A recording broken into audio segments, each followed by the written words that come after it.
Assalamualaikum warahmatullahi wabarakatuh. So this video on chapter 2. Okay, this chapter 2 is divided into two, chapter 2.1 and 2.2. So for this video I will cover a part of chapter 2.1, which is 2.11, 2.12 and 2.13. So basically this chapter 2 is about instrumentation in process control. Okay, so this is the content for subchapter 2.1. Okay, we have control variables, we have flow measurement, we have pressure measurement, we have level measurement, temperature measurement and pH measurement. Inside this video, I will cover control variable, flow measurement and also pressure measurement.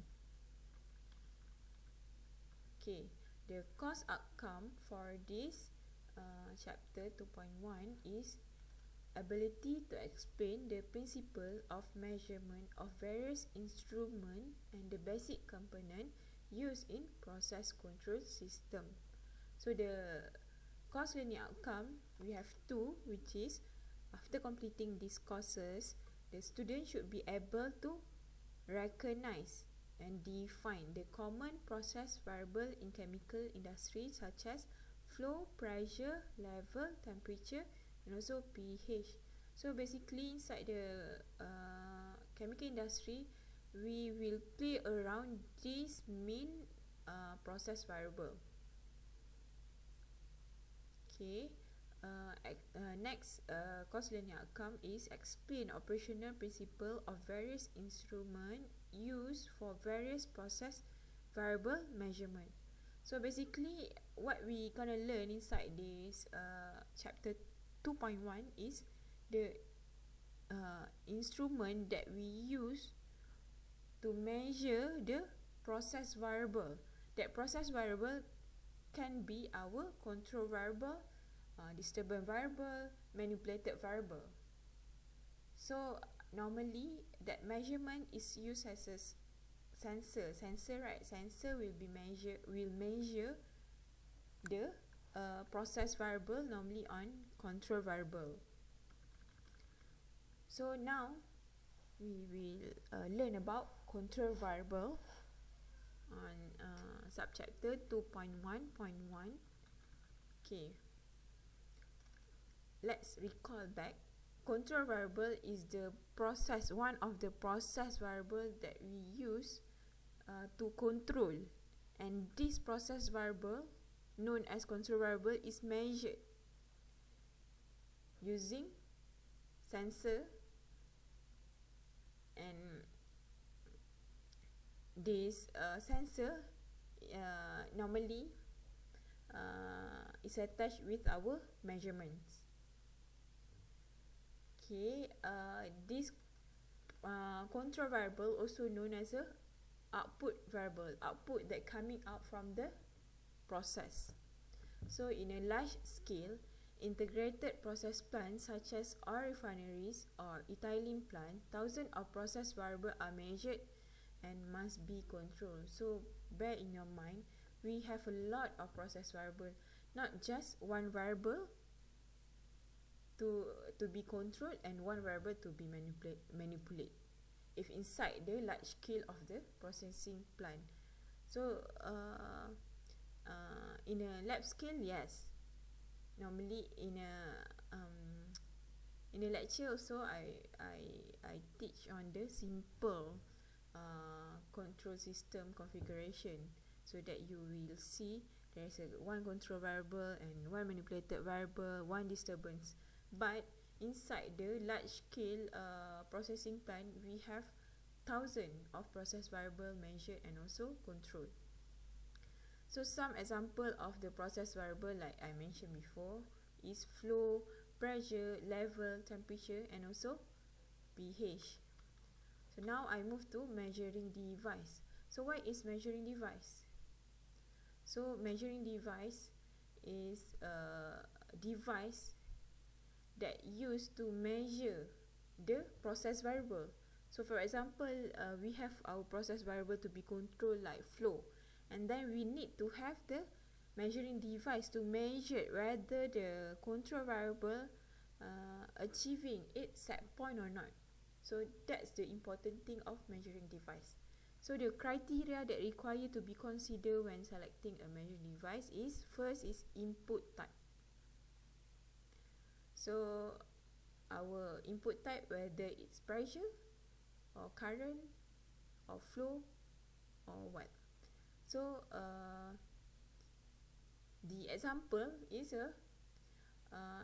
when we choose the measuring device, you need to confirm that that device able to detect an instantaneous pressure and must not be sensitive to any temperature changes. Okay, next criteria is the measuring device does not change the state of the process to be measured. That means that measuring device, if we install it, cannot change any process or any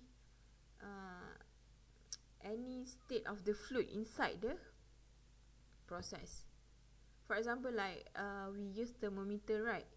When we measure our temperature, that thermometer will not change any particle or any condition at our body part, right? So that's the criteria of measuring device.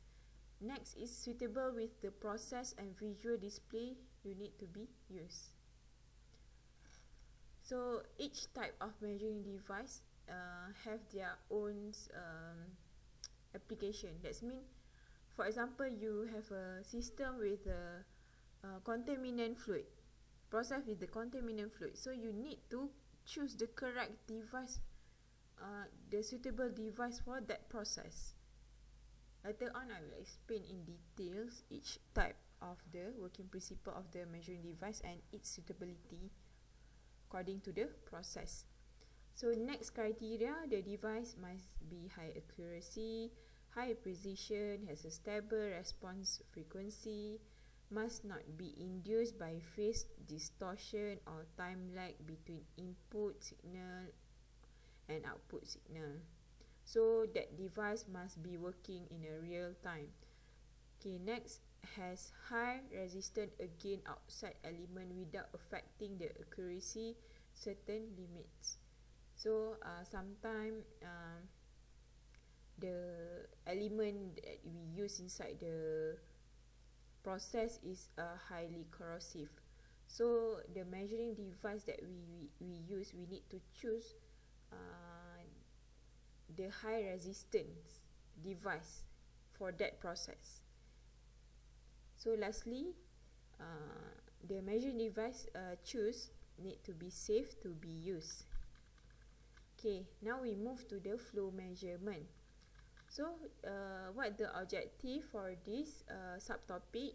Define flow measurement, describe the importance of flow measurement, explain the basic operation, list the disadvantages of each of flow measurement device.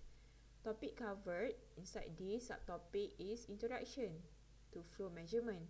So we have 5 types of flow measuring device that we'll cover later, which is differential pressure meter, electromagnetic flow meter, vortex flow meter, turbine flow meter, and ultrasonic flow meter. Okay, per introduction, what is flow? Okay, basically we have 2 types of flow, which is flow rate and total flow.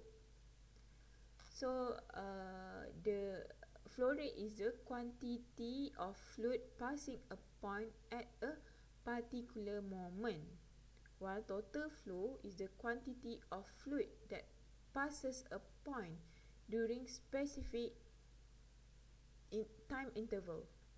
So for example, specific time interval, that means from 20 minutes to 80 minutes, how many fluids that pass at a point. So why flow is very important? Okay, as you as per your information, inside the chemical industry or petrochemical industry or oil and gas industry, refinery industry, most of this process involve in moving material from one part of the plant to another part. For example, from the if in chemical industry, from the reaction to the separation process. So from reaction to separation process, we have to transport the material, right? So this movement of the material involved in flow. So that's why flow is the important parameter. So how we gonna measure this flow? So one simple method is water flow rate from tap water. So basically, to measure the water flow rate from tap water, we can take the time taken for the water to fill up the tap, right? So by record the time, we have a time and also we have the volume. So that's why we can calculate the flow rate. Same goes to gas flow rate filling in a bottle. That's mean that if the bottle volume is around 2 liter, so we need to take we need to record the time taken for the gas to fill up the bottle up to 2 liter. So we have the volume and also we have a time, and then we can get the flow rate. So flow measuring device, the function is to determine the flow rate and also total flow of the fluid that flow through a point at a certain time. So flow measuring device is a very important sensor in process industry. So basically, this measuring device is a sensor. It's a sensor for us to measure the process variable. So like what I'm saying before, we have 5 types. So now I will move to the first type, which is differential pressure flow meter. So basic principle for this differential pressure flow meter, we need to measure the pressure change of the fluid through an obstruction by using a differential pressure transducer. So these three is an important thing. You need to really understand the principle of the differential pressure flow meter. So the flow rate of the fluid after obstruction will increase, but the pressure will reduce. So obstruction is the constraint that we put inside the pipeline so that the flow diameter decrease. When the flow diameter decrease, the velocity, the flow rate of the fluid after obstruction will increase. When the velocity increase, the pressure will be decreased. This is what you all learn inside the fluid mechanics, the Bernoulli's principle, right? When the velocity increase, the pressure will decrease. So basically, this meter is popular because there are no moving part, and it is reliable and easy to maintain. The disadvantage of this meter is obstruction use will cause constant pressure loss, and pump has to be used to increase the pressure. Because we already make an obstruction, right? The pressure will be decreased after the obstruction, and then to increase back the pressure, we need to install a pump. So next, basic principle is the sense pressure difference has to be sent to the differential pressure transducer. So basically, the differential pressure flow meter will detect the pressure difference, and it will send the information to the pressure transducer. and then to change the pressure signal to the proportionate output current signal. This current signal will indicate the flow rate of the fluid through the pipe. Okay, so this is the three example of differential meter, which is orifice, venturi, and nozzle.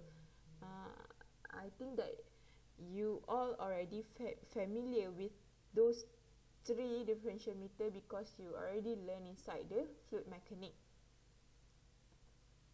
So for orifice plate, I'm so sorry for this one, I will erase it back. Okay, so basically the basic operation of this orifice plate is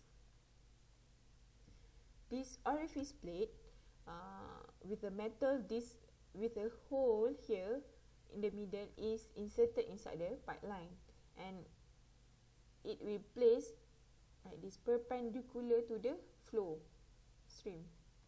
As the fluid pass through the orifice, there's a obstruction here.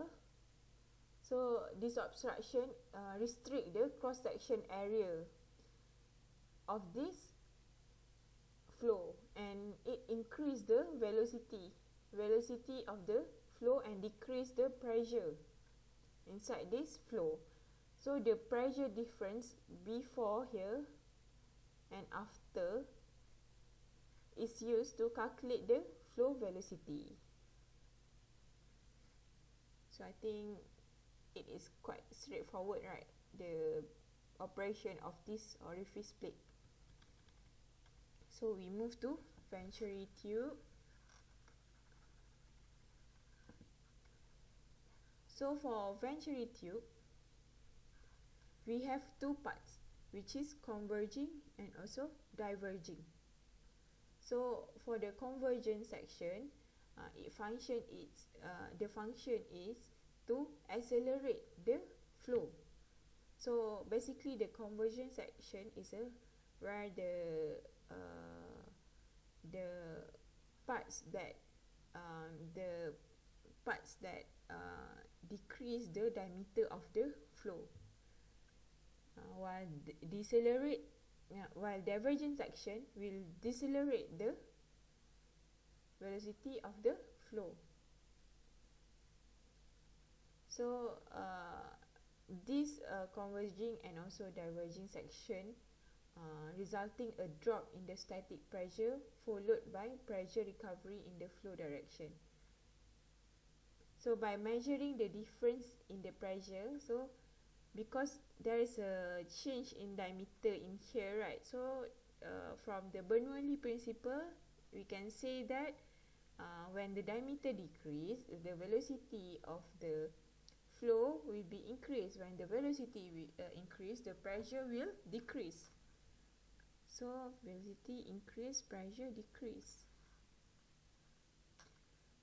So based on this pressure difference, we can calculate the flow rate. So this venturi tube is widely used to measure the discharge through the pipe. A converging diverging nozzle of a circular cross section is shown in this figure. So now we go to flow nozzle. So flow nozzle, the basic operation is when the fluid enter the nozzle, it converge here, and due to its pressure keep on reducing, and due to the minimum cross section area. So this minimum cross section area, we call it as a throat. So the pressure drop is measured using the differential pressure transducer. So there is a change of pressure from here to here.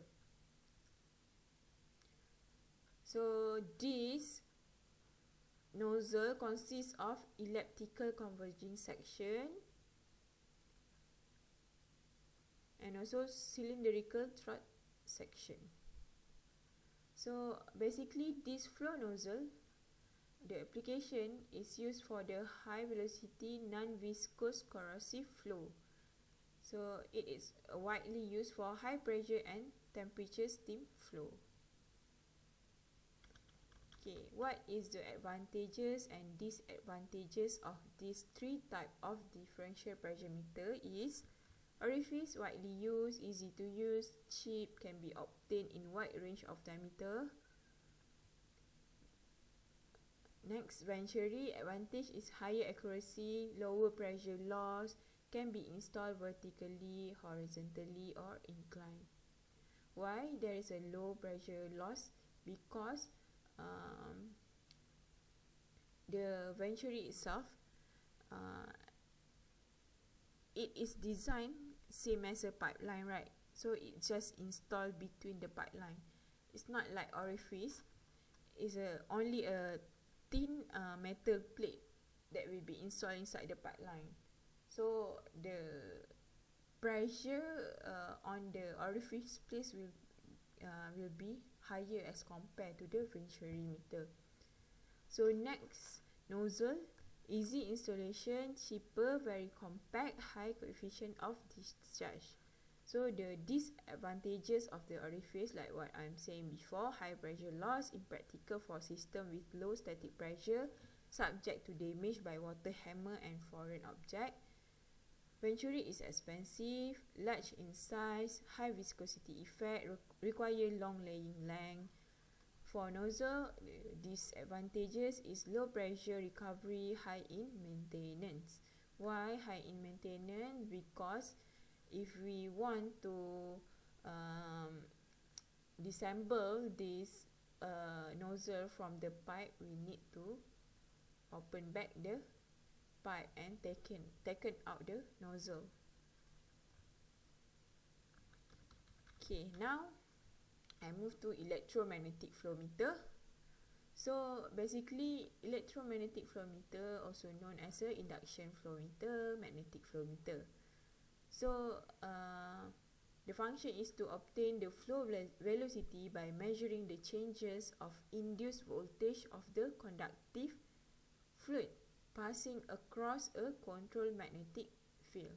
So basically, we will dealing with the conductive fluid if we use this type of flow meter. So basically, the basic operation for this electromagnetic flow meter, when a conductive liquid flow through the magnetic field, a small voltage is induced. So the voltage is proportional to the velocity of the flow and is accurately measured by two electrodes mounted opposite each other inside the metering pipe. So basically, we can see here, there is two electrodes here. So there is a magnetic field between these two electrodes. So when the conductive liquid flow inside here,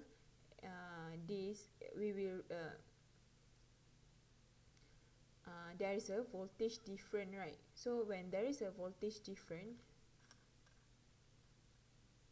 the velocity of the flow can be readable.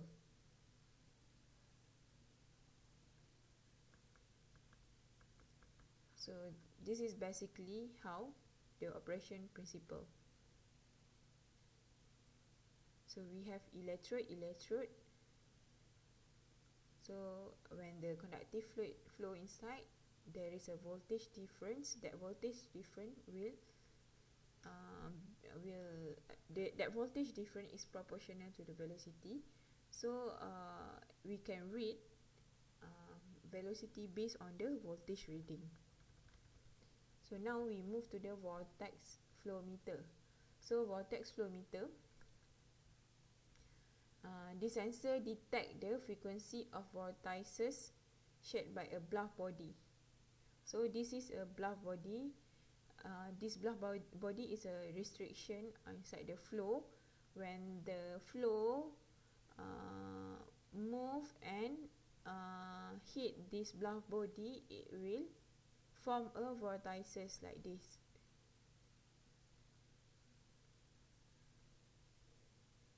So there is a transducer installed here and here. This is receiving transducer, this is transmitter transducer.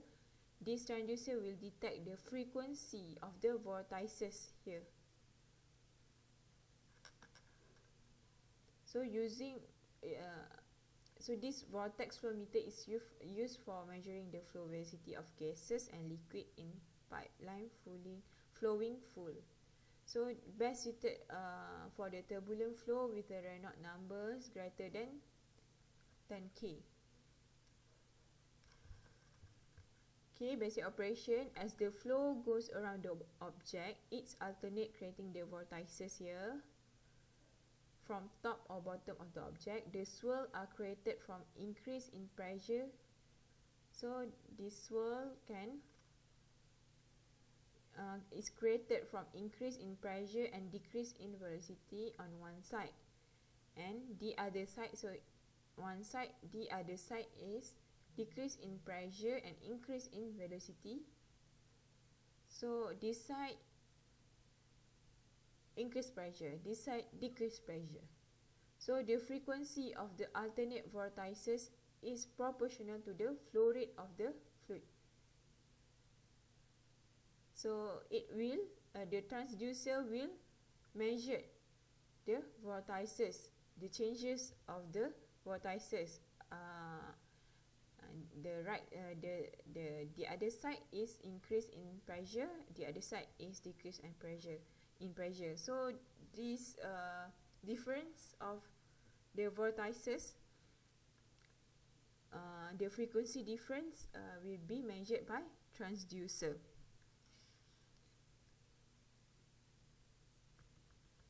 Okay, now we go to turbine flow meter. So for the turbine flow meter, it consists of a rotor which is axially mounted in a pipe. A permanent magnet is connected to the body of the rotor. So this is a permanent magnet inside here. The speed of the rotor is proportionate to the flow rate of the fluid. Okay. So when the fluid flow here, it will cause the tubular vein to move. When tubular vein will be moved, the propeller blade also will be moved. So there is a permanent magnet inside here. This permanent magnet will induce electric current at the pickup coil here and form magnetic field. So every time the blade rotate, it will disturb the magnetic field formed at the pickup coil here and produce electrical pulse. So this electrical pulse frequency will show the actual flow rate. So by counting the number of electrical pulse in a certain period of time, the actual fluid flow rate can be calculated. So for example, if the blade move, it will cause 1 pulse, and then 1 pulse, and then 1 pulse. So from here we can read the fluid flow rate. So now we move to ultrasonic flow meter. Okay, so this ultrasonic flow meter can be categorized into 2 types based on the installation method. We have clamp on or inline. So clamp on is located outside of the pipe. Meanwhile, inline require fitting flange or wafer for installation. Okay, so 2 different principles. The Doppler effect is for clamp on. The transit time effect is for inline. So basically, this ultrasonic flow meter will measure the frequency shift for Doppler effect, or the travelling time for transit time effect of ultrasonic wave in a pre-configured acoustic field that the flow is passing through to determine the flow velocity. So basically here, for Doppler effect, okay, there is a flow through the pipe. So the clamp on ultrasonic flow meter is installed up here. Okay, so it will transmit the wave inside this liquid fluid. So when it hits the particle inside the fluid, it will send back the information to the transducer, and this frequency of this wave is direct proportional to the velocity of the liquid. So we can measure the velocity of the liquid using this Doppler effect. But please remember, for Doppler effect, this method requires some reflecting particle in the fluid. So basically, it is not suitable for clear liquid. We will use contaminant liquid, for example, in a wastewater treatment. So this is the transit time effect. So for transit time effect, we have a pair of transducer, which is downstream and also upstream, placed on the pipe wall.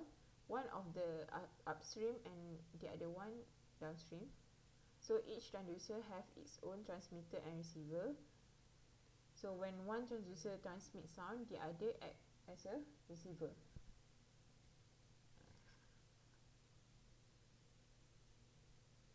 So because the ultrasonic signal must cross the pipe, the fluid must not contain a significant concentration of bubble or solid.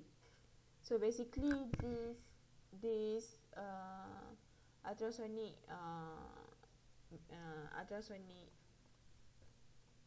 flow meter will be used for the clear fluid.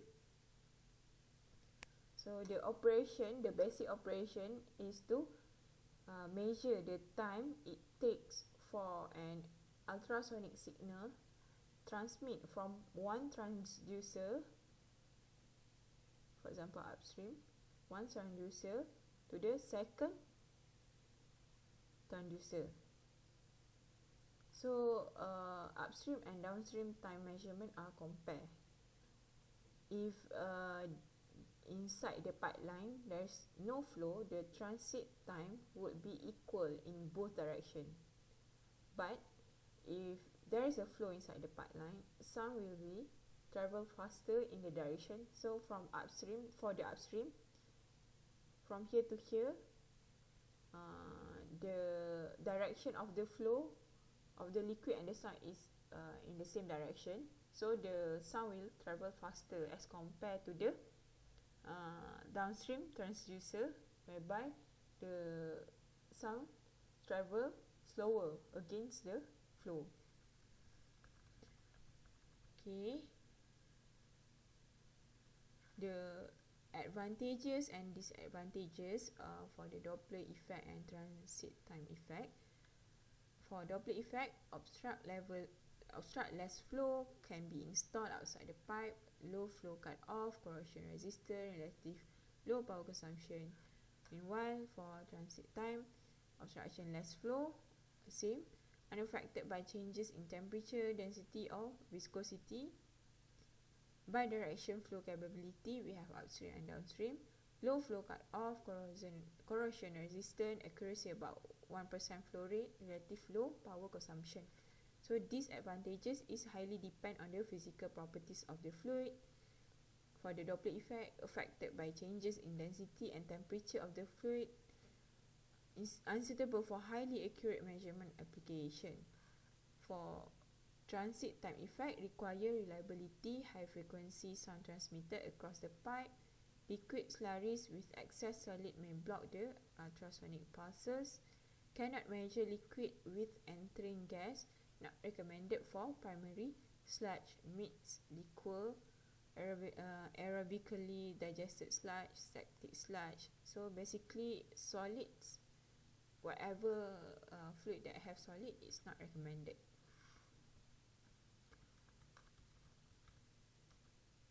Okay, so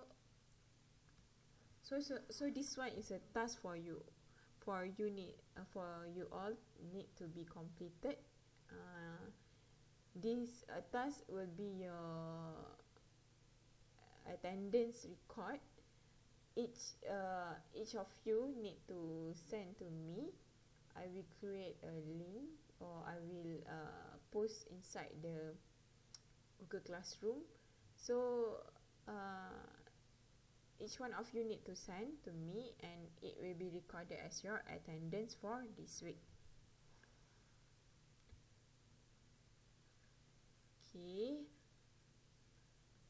Okay, I will explain in detail about the pressure measurement inside next video.